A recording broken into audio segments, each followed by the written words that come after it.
창세기 4장 1절로 8절까지 말씀을 다 같이 합독을 하겠습니다. 아담이 그의 아내 하와와 동침하매 하와가 임신하여 가인을 낳고 이르되 내가 여호와로 말미암아 득남하였다 하니라. 그가 또 가인의 아우 아벨을 낳았는데 아벨은 양치는 자였고 가인은 농사하는 자였더라. 세월이 지난 후에 가인은 땅의 소산으로 제물을 삼아 여호와께 드렸고 아벨은 자기도 양의 첫 새끼와 그 기름으로 드렸더니 여호와께서 아벨과 그의 제물은 받으셨으나 가인과 그의 제물은 받지 아니하신지라. 가인이 몹시 분하여 안색이 변하니 여호와께서 가인에게 이르시되 내가 분하여 하면 어찌 됨이며 안색이 변하면 어찌 됨이냐. 내가 선을 행하면 어찌 낯을 들지 못하겠느냐. 선을 행하지 아니하면 죄가 문에 엎드려 있느니라. 죄가 너를 원하나 너는 죄를 다스릴지니라. 가인이 그의 아우 아벨에게 말하고 그들이 들에 있을 때에 가인이 그의 아우 아벨을 쳐 죽이니라. 아멘. 여러분이 매주 이렇게 나와서 예배를 드리다가 보면 자칫 예배의 의미를 잃어버리고 습관적으로 또 하나의 종교적인 의식으로 그렇게 예배를 드릴 수가 있습니다. 사실은 여러분이 예배를 바르게 드리면 영적으로 새 힘을 얻고 또 여러분의 삶이 형통하게 될 수가 있어요. 근데 여러분이 예배에 실패하게 되면은 영적으로 무기력해지고 여러분의 삶에도 어려움이 오게 되어 있습니다. 그래서 예배가 여러분 삶의 중심이 되어야 돼요. 예배의 의미를 안다면 예배가 가장 중요한 시간이라는 걸 여러분이 알게 될 겁니다. 그래서 예배만 성공하면 사실은 여러분의 모든 삶이 성령의 역사로 말미암아 형통하게 된다고 하는 것이죠. 그래서 예배를 바르게 드릴 때 그러면 하나님의 예배를 받으시고 하나님이 성령으로 여러분에게 충만하게 하시고 여러분을 괴롭히고 병들게 하는 흑암 세력을 꺾어주시고 그리고 천군 천사를 보내서 여러분 앞길을 열어준다 하는 것입니다. 오늘 우리가 읽은 말씀에 보면은 최초의 살인사건이 일어났는데 그것도 아담의 가정에서 첫 아들 가인이 그 동생을 쳐 죽이는 그런 살인사건이 일어났죠. 그런데 이거는 하나의 결과고 그 원인은 가인이 예배에 실패함으로 그에게 있었던 영적 문제가 해결이 안 돼서 일어난 일이란 말이죠.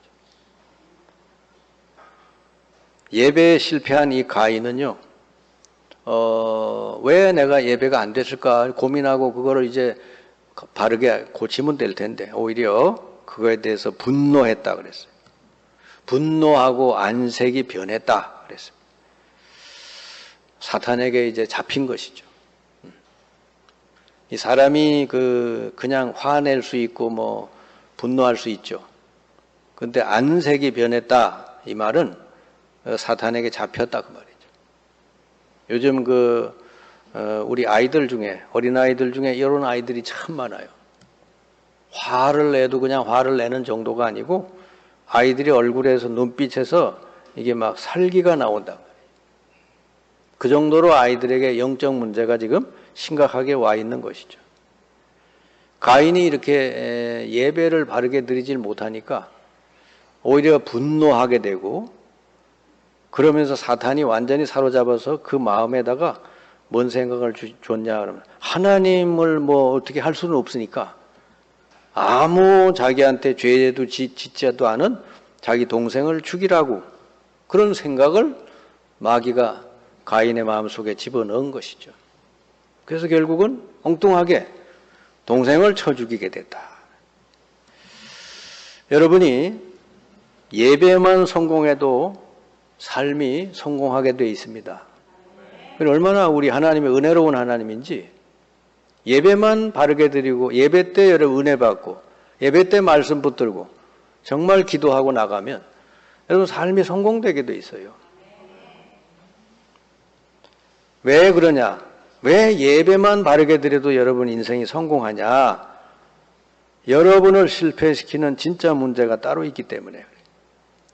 여러분 인생이 어렵게 되고 실패하게 되는 문제가 영적인 문제이기 때문에 그래요. 그는 이제 아담서부터 일어난 문제인데, 아담과 하와서부터 일어난 문제, 하나님을 떠나 사는 문제. 죄 문제 때문에 자꾸 저주가 오고, 그래서 결국은 인간은 사탄의 권세 아래 완전히 눌려 살게 됐다. 죄 짓고 하나님을 떠나 사탄의 권세 아래 눌려 살게 된 인간이기 때문에 이거 해결하는 길은 올바른 예배밖에 없는 거예요. 그 예배에 실패한 사람은 여전히 이런 문제 가운데 잡혀서 언제 어느 때 이 사람이 어떻게 될지 몰라요. 왜냐? 사탄이 완전히 그 생각 마음을 가지고 노니까. 성령의 감화 감동을 받고 인도받는 사람이 아니잖아요. 늘 사탄이 이 사람 생각과 마음을 사로잡고 있으니까 언제 어느 때 어떻게 할지 몰라요. 여러분 가끔 뉴스에 보면 저 사람이 저럴 사람이 아닌데 어떻게 저랬을까? 그러지 않습니까? 주위 사람들이 볼 때 저 사람 너무 조용한 사람인데 어떻게 저게 살인을 하고 그랬을까? 그 사람의 영적 상태가 그런 것이죠. 성령의 인도를 받는 사람이 아닌 거예요. 하나님께서 이 문제 해결책을 주셨는데 그걸 가지고 복음이라 하는 겁니다. 예배를 드릴 때 복음대로 예배를 드려야 예배가 되는 거예요. 그러니까 복음을 모르고 자기 식대로 예배를 드리면 예배가 안 되는 거예요. 아무리 정성을 다하고 열심을 다해 예배 드려도 예배가 안 돼요. 하나님이 말씀하신 그대로 나를 만나려면 이렇게 해라. 너희 죄 문제 해결받으려면 이렇게 해라. 너희가 흑암 권세에서 벗어나려면 이렇게 해라. 하나님이 말씀을 했거든요. 그게 복음이에요. 그래 구약 시대의 복음은 어떻게 나타났는가? 제일 처음으로 창세기 3장 15절 아담과 하와가 죄 짓고 떠나자마자 하나님 바로 약속했죠. 여자의 후손을 보내서 이 뱀의 머리를 상하게 하리라. 미래적으로 주신 약속을 하신 거예요. 여자의 후손을. 근데 여자의 후손도 발 뒤꿈치를 상하게 될 것이다. 그래가지고 여자의 후손이 이 뒤꿈치를 상하고 이제 이 상하는 것을 구약 시대는 아직 오시질 않았으니까 출애굽기 3장 18절에 보니까 저 이스라엘 백성이 애굽에 400년 노예살이 하는데 저 데리고 광야에 가서 피제사 드리라. 희생제사. 그러니까 동물을 잡아서 죽이고 그 피를 가지고 하나님 앞에 예배드리라. 그러면은 400년 노예살이에서 해방될 수 있다는 거예요. 여러분, 이스라엘이 400년 노예에서 언제 해방되느냐? 피 바른 날. 왜 피 발랐는데 해방이 돼요? 이스라엘의 문제가 육신의 문제가 아니고 영적 문제이기 때문에 그래요. 이사야 7장 14절에 보라 처녀가 잉태해서 아들을 낳을 것이니 그 이름을 임마누엘을 하리라. 그러니까 하나님이 우리와 함께 하시는데 누구를 통해서? 처녀가 잉태해서 아들을 낳는 그 아들을 통해서 하나님을 만나게 될 것이다. 이게 구약이니까 전부 예언이요. 그리고 구약은 아직 주인공이 안 오셨으니까 하나님이 대신 양이나 염소를 잡아서 흠없는 것들을 잡아서 피 흘려서 가지고 오면 임시로 죄를 사해주고 하나님 만나게 해주시겠다는 거죠. 그래 여러분 구약 시대는 무조건 하나님께 예배드리러 나올 때는 반드시 동물을 잡고 그 피를 가지고 나와야 예배가 되는 줄 믿습니다. 구약 시대는 반드시 피 예배예요. 피 없이 나오는 예배는 하나님이 받을 수가 없는 예배. 왜? 인간이 죄인이기 때문에. 이 죄는 반드시 죽음으로 갚아야 되거든. 근데 인간이 죽을 수는 없으니까 대신 동물을 잡아서 드리게 한 거예요. 구약시대 그래서 피 있는 제사를 드리면 죄 문제 해결받고 하나님 만나고 사탄의 권세에서 해방되게 된다. 가인은 제사를 드렸는데 왜 실패했느냐? 농산물만 드렸다는 거지. 농산물은 그냥 감사의 예물로 드릴 수 있지만은 이건 예배가 아니요. 여러분 추수감사절 때 뭐 농산물 뭐 이런 거 드리듯이 그렇게 드릴 수 있지만 그건 예배의 필수는 아니다 말이에요. 근데 아벨의 제사는 하나님 받으셨는데 왜요? 양 새끼를 잡고 그 기름을 가지고 하나님 앞에 나왔다. 여러분 누군가는 내 죄 때문에 죽어야 되는 거예요. 근데 하나님이 원래 예언하시고 말씀한 거는 죄 없는 당신의 아들 예수를 보내서 모든 인류의 죄를 해결하시겠다고 구약에 약속을 했는데 여자의 후손. 근데 아직 안 오셨으니까 구약에는 임시로 동물을 잡아 피 흘려 드려라. 그러면 너희 죄 모든 문제 해결된다는 거죠. 여러분 인간은 죄가 있기 때문에 하나님 직접 만날 길은 없어요. 이 죄를 해결하려면 반드시 죄 없는 사람이 대신 죽어야 돼요. 그 주인공이 바로 그리스도인 줄 믿습니다. 하나님이 그래서 그리스도를 말씀할 때 여자의 후손 그랬잖아요. 왜? 아담의 후손은 전부 죄인이니까. 원죄, 하나님 떠난 상태로. 근데 그리스도께서 오시는 그 방법은 여자의 후손으로, 죄 없는 몸으로. 결혼도 안 한 여자의 몸에 성령으로 잉태돼서 죄 없이 이 땅에 오시는 분, 그분이 바로 그리스도다. 그래서 예수 그리스도를 제일 처음으로 알아본 사람이 사실은 베드로가 아니에요.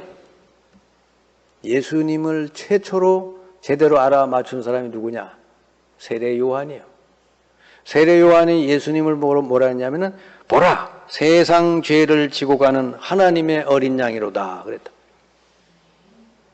그러니까 예수님이 그랬어요. 세상에서 이 사람보다 더 큰 자는 없다.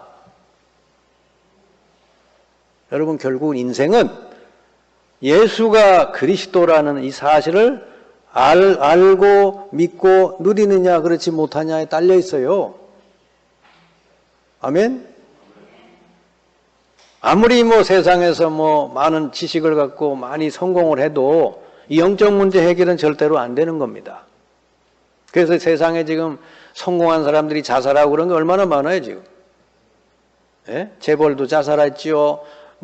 아주 유명한 연예인도 자살했지요. 무슨 시장도 자살하지, 대통령도 자살하지 그렇잖아요. 그런 걸 보면은 왜 저랬을까 깨달아야지. 인간의 힘이나 지식이나 능력으로 해결 못하는 영적 문제가 있다 말이에요. 하나님이 이걸 아시기 때문에 이걸 해결할 자, 죄 없이 이 땅에 오시는 분, 그 죄 문제 해결할 수 있는 분은 죄 없이 와야 되니까 하나님의 아들이 오셔서 우리 죄를 대신 짊어지고 십자가에 죽으신 줄을 믿습니다. 그래 구약 시대는 아직 그 주인공이 오시기 전이니까 임시로 흠없는 동물을 대신 잡아서 드려라. 그리고 구약에 나오는 모든 피 얘기는 그리스도의 십자가 얘기라는 것을 깨달으시기 바랍니다. 그리고 구약에서 피 얘기를 못 알아들으면 구약 성경 읽거나 마나요? 자, 신약 시대의 복음은 뭐냐? 마태복음 16장 16절 베드로가 제대로 예수님 고백을 했죠. 너희는 나를 누구라 하느냐? 여러분 예수님이 누구예요? 여러분 인생에 누구냐? 이게 제일 중요한 거예요. 내 인생에 예수님이 도대체 누구냐? 베드로가 제대로 말했죠. 주는 그리스도시요 살아계신 하나님의 아들이십니다. 그 예수님이 바로 내 문제, 그 영적 문제 이거 해결하러 오신 그리스도다 그 말이요. 아멘? 여러분의 진짜 문제는 죄 문제, 하나님 떠난 문제, 사탄에게 눌려 사는 문제단 말이에요. 근데 자꾸 이걸 모르는 사람은 자꾸 사람하고 싸워요. 사람하고 갈등하고 사람하고 자꾸 이렇게 다투고 그래요. 아니죠. 우리의 진짜 싸움은 그 사람 배후에 사람을 통해 역사하는 흑암 세력을 꺾어야 된다. 아멘. 성경 이 예배 시간에 이렇게 얘기를 해줘도 집에 돌아가면 또 사람하고 또 싸워요. 얼마나 이게 말씀이 잘 안 들어가는지 몰라요. 막 귀로만 듣고 그냥 저기 교회 문 열고 나가면 다 잊어버리고 옛날 체질로 옛날 생각대로 또 그냥 또 하고 그러니까 여러분 삶이 안 바뀌는 거예요. 맨날 스트레스 받는 거예요. 여러분, 예수 그리스도와 하나님만 바라보시기 바랍니다. 여러분의 인생의 모든 걸 좌우할 수 있는 분이 예수 그리스도다 그 말이죠. 뭐 사람 말 한마디에 뭐 이렇게 뭐 좌우되고, 여러분 그럴 필요가 없어요. 오로지 여러분 하나님과 하나님 말씀 딱 붙들고, 그리고 여러분 믿음으로 나가면 말씀 그대로 하나님 다 이루시게 돼 있어요. 세상 모든 것은 다 사라져도 여호와의 말씀은 영영이 서리라 그랬습니다. 아멘. 여러분 삶의 중심이 있어야 돼요. 여러분 생각의 기준이 있어야 돼요. 그냥 뭐 이 말 들었다고 흔들리고 저 말 했다고 흔들리고 이거 봤다고 흔들리고 그러면요 어떻게 살아요? 이 험한 세상에 또 사람도 얼마나 많아요. 지금 유튜브 들어가면 그 떠드는 사람 얼마나 많아요. 그거 다 듣고 그거 다 영향받고 살면 어떻게 사냐 말이에요. 여러분 중심에는 그리스도를 모시고 여러분의 생각에는 그리스도의 말씀으로 딱 여러분 무장하고 나갈 수 있기를 바랍니다. 자, 그래서 예수가 그리스도로 오셔서 요한복음 19장 30절에 보니까 십자가 위에서 모든 문제를 끝내셨다는 거죠. 다 이루었다 그랬어요. 여러분 그 말씀하시기 전에 예수님이 처절히 매 맞고 찢기고 상처, 못에 찢기고 막 그러면서 막 거의 다 이제 죽음이 임박해서 하신 말씀이요. 여러분 우리의 죄 문제를 해결하는 게 쉽게 해결한 거 아니잖아요. 죄 없는 하나님의 아들이 오셔서 죄도 없는 분인데 우리를 대신해서 우리 죄값을 십자가에서 다 당신이 다 당하고 죽으셨다. 그 은혜로 여러분이 구원받게 되는 줄 믿습니다. 그리고 우리가 뭔가 교만해야 될 이유가 뭐 있어요? 그리스도 말고 자랑할 게 뭐 있어요?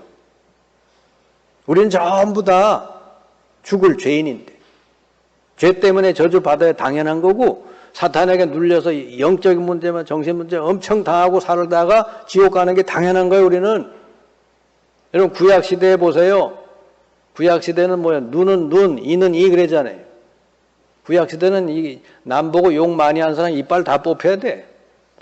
여기 저 이빨 남아날 사람 별로 없을 것 같은데. 예? 그러니까요. 구약시대 안 사는 게 얼마나 당연해. 다행이요. 그래서 예수가 십자가에 대해서 모든 것 끝내시고 부활하셨거든요. 부활은 뭐 예수님이 그리스도가 맞다는 객관적이고 역사적인 증거다 그 말이에요. 아무도 따라할 수 없는 증거, 하나님이 예수님이 그리스도라는 증거를 확실히 주셨는데 그게 부활 사건이요. 지구상에 이 사망 권세를 꺾고 부활하신 분은 예수님밖에 없어요. 예수가 그리스도다니까요. 인간의 문제를 진짜 해결해 주신 분. 그 예수님을 하나님 어떻게 믿으면 돼요? 나의 구주로 믿고 내 마음에 영접하는 사람은 그날부로 모든 것을 다 회복시켜 주신대. 하나님 만나고 하나님 자녀 되고 천국에 있는 거 다 누리고 권세도 주시고. 아멘. 모든 죄와 저주 사탄의 권세에서 완전히 해방시켜 주시고 그 사람에겐 성령이 임하셔서 그 남은 인생을 성령으로 다 인도해 주시고 다스려 주신다는 거지. 아멘. 이 복음이라는 거는요. 처음 예수 믿을 때 다 주시는 거예요. 뭐 조금 주고 좀 기도 더하면 더 주고 그런 게 아니고 처음부터 영접하는 자 곧 그 이름을 믿는 자들에게는 하나님의 자녀가 되는 권세를 주셨으니 그 속에 다 들어있는 것이죠. 그리고 우리가 할 일은 딱 하나라고 그랬어요. 너희는 가서 모든 민족으로 제자를 삼으라. 세례 주고 가르쳐 지켜라. 우리가 예수 믿고 구원받고 난 뒤에는 할 일이 딱 하나밖에 없어요. 지금 여러분 마음의 관심이 어디 있나요? 너희는 가서 모든 족속으로 제자 삼으라. 성령이 너에게 임할 텐데 그러면 땅끝까지 이르러 내 증인 되리라. 여러분은 어디가 있든지 그리스도의 증인으로 사시길 바랍니다. 여러분 입만 열면 그리스도를 간증하시기 바랍니다. 아멘. 그게 그리스도인이요. 예수가 그리스도라는 이 말을 여러분은 얼마나 많이 들어서 지금은 뭐 그냥 그렇구나 그러지만요. 진짜 이거 알아들으면 인생이 바뀌어요. 아멘? 여러분 하도 많이 들어가지고 뭐 그러네 또 그 말씀이네 그럴지 몰라요. 근데 저는 현장에 가서 진짜 이 세상에 답이 없이 너무너무 죽음 가운데 절망 가운데 있던 사람이 그리스도 복음 듣고 예수 영접하고 기도할 때 거기서 해방되고 치유되는 걸 볼 때 저는요 이 그리스도 말고 다른 소리 하는 건 전부 가짜다. 아멘? 그리스도 말고 딴 얘기 많이 하는 거 전부 가짜다 그 말이요. 제가 이렇게 성도들 만나보니까 그리스도가 안 된 사람이 너무 많어. 오직 그리스도가 돼야 되는데 뭐 그렇게 많어 생각이 복잡해.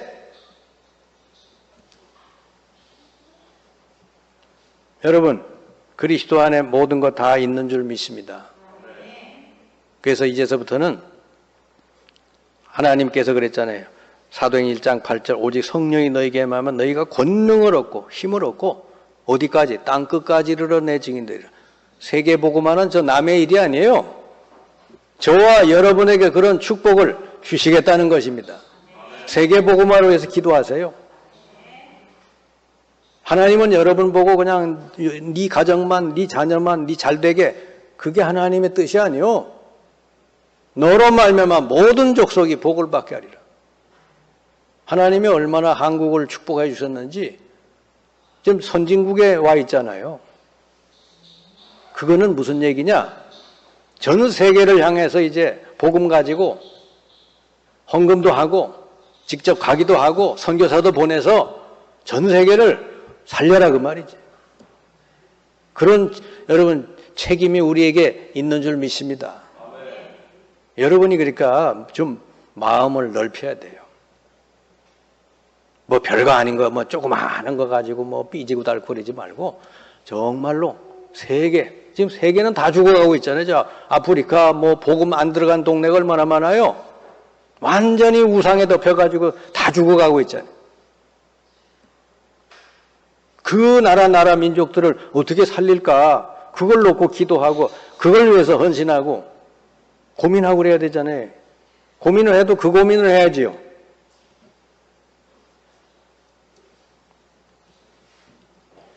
안타깝게도요, 이 지금 가인의 길을 걸어가는 사람들이 너무 많습니다. 복음이 아닌 거, 다른 걸 붙들고 열심히 하는 사람 많아요. 이런 사람들은 실패하게 돼 있어요. 복음 아닌 다른 걸 가지고 붙들고 열심히 하는 거, 그게 종교 생활이에요. 가인과 같은 사람이죠. 여러분, 복음이 아닌 게 뭐예요? 복음은 그리스도를 보내서 하나님 모든 걸 다 끝내놓으시고 믿는 자에게 모든 거 다 주셨다. 이게 복음인데. 그러면 복음이 아닌 건 뭐죠? 종교라 그래요. 종교. 복음이 아닌 모든 걸 종교라 그래요. 종교는요, 그리스도가 기준이 아니고 자기 자신의 행위가 기준인 거예요. 그게 종교예요. 여러분 어디 다른 데 가보세요. 뭐 촛불을 몇 개 켜놔라, 절을 몇 번 해라, 뭘 어떻게 해라, 뭘 어떻게, 얼마나 요구사항이 많아요. 근데 하나님은 그런 거 일체 없어요. 예수가 그리스도 다 해결해 놨으니 너희들이 영접하고 믿으면 모든 것 다 너에게 주신다. 그러니까 이게 종교하고 복음 전혀 다른 거예요. 복음은 하나님의 은혜, 그리스도가 기준이고 종교는 나의 행위가 기준이요.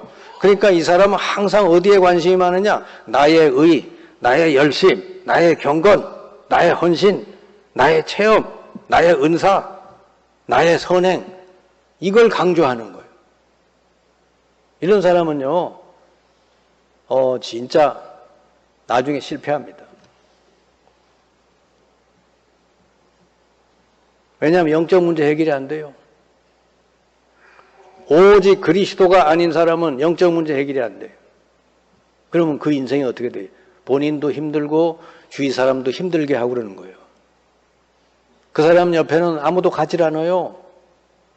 왜냐? 본인이 힘드니까. 여러분, 복음의 사람은 뭐요? 다 하나님 다 주셨으니까 얼마나 감사해요. 그리고 문제 다 끝났으니까 얼마나 평안해요. 이제는 하나님 주시는 힘, 성령 충만을 계속 누리면 다른 사람도 살릴 수 있게 됐으니 얼마나 보람되고 감사해요. 아멘. 그래서 이 복음 아닌 종교에서 나온 게 바로 율법주의, 신비주의, 박애주의, 또 사회주의, 인본주의 이런 것들이요.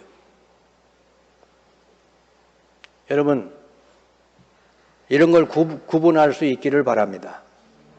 똑같이 나와서 예배드리고 신앙생활하는 것처럼 보여도 그리스도가 중심이 되지 않은 사람, 여러분 잘 분별해야 돼요.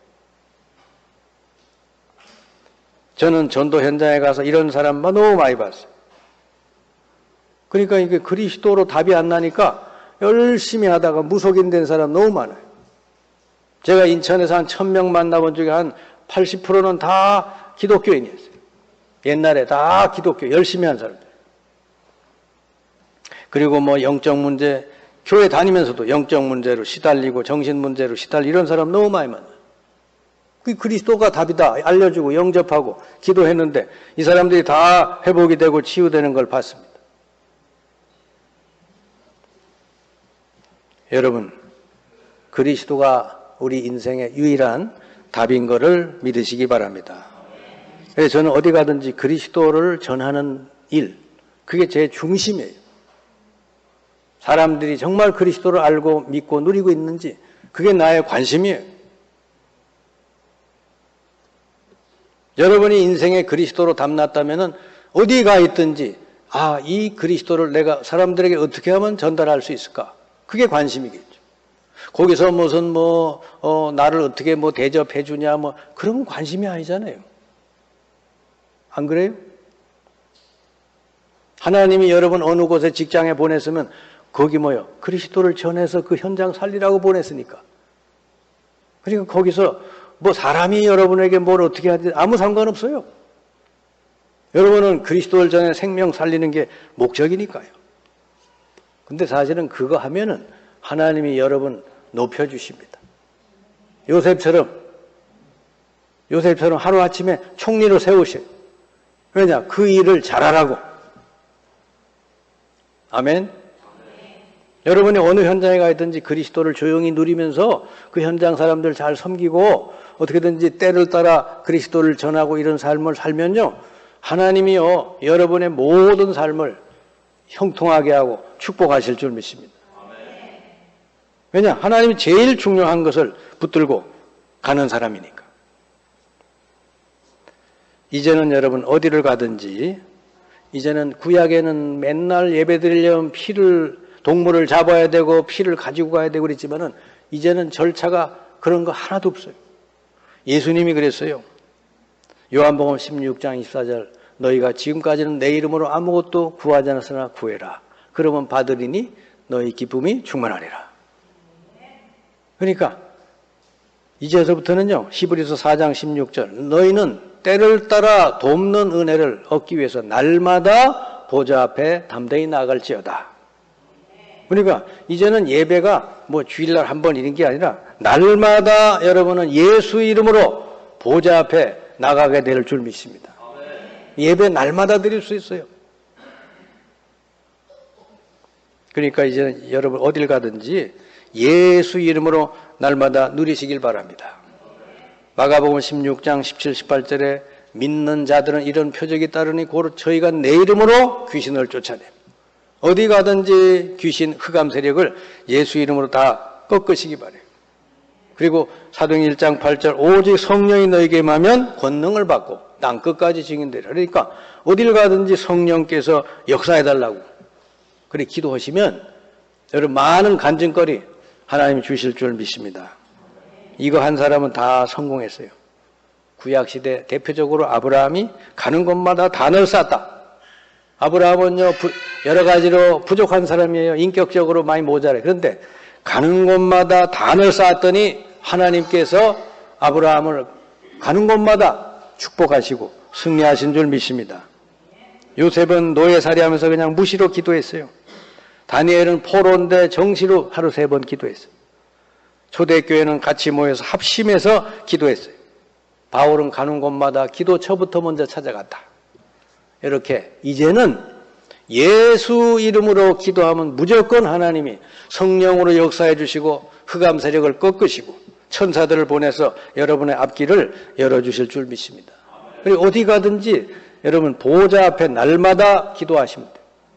예수 이름으로 기도하는 것은 하나님이 다 역사하시고 응답해 주시겠다 그랬으니까 먼저 여러분이 영적으로 승리하면 육신적으로 다 되어지게 돼 있어요. 여러분을 힘들게 하고 어렵게 하는 것은 사람이 아닙니다. 그 사탄이 여러분 사람, 가까이 있는 사람을 통해 역사하는 거예요.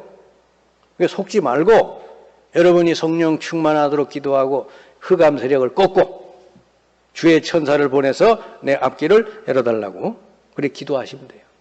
그러면 하나님이 여러분에게 응답을 주실 겁니다. 여러분 결국은 인생은요 하나님 주신 응답을 받아버리면 다른 사람 다 여러분 따라와야 돼. 그럼 여러분이 리더십이 생기는 거예요. 하나님이 여기 있는 아무에게 계속 응답 주시고 계속 그러는데 다른 사람 따라가야지 어떡할 거예요. 아니 하나님께 기도하고 응답받는 건 안 하고 자꾸 그냥 이렇게 사람하고 막 갈등하고 그래가 인생이 되겠어요? 하나님은 우리를 세계복음화 할 수 있을 만큼 성령으로 충만하게 해주시겠다 그랬어요. 오늘서부터 여러분 무시로 정시로 어느 곳에 있든지 예수 이름으로 기도해서 성령 충만을 날마다 누리시기 바랍니다. 그러면 하나님은 여러분을 통하여 가정도 살리고 여러분 통해서 모든 현장을 다 살리게 될 줄을 믿습니다. 이런 복이 여러분에 있기를 주님의 이름으로 축원합니다. 기도합시다. 주님 감사합니다. 저희들에게 먼저 이 그리스도 복음을 알고 믿게 하셔서 하나님 자녀로 삼아주시고 이제는 우리가 이 땅에서 하나님 주시는 어마어마한 영적인 축복을 누리기만 하면 어느 곳에 가든지 승리하고 많은 현장 사람을 살리게 될 줄을 믿습니다. 요셉처럼 다니엘처럼 또 바울처럼 초대교회처럼 날마다 하나님 보좌 앞에 기도하고 성령 충만함을 누려서 우리 현장을 다 살리게 해 주옵소서.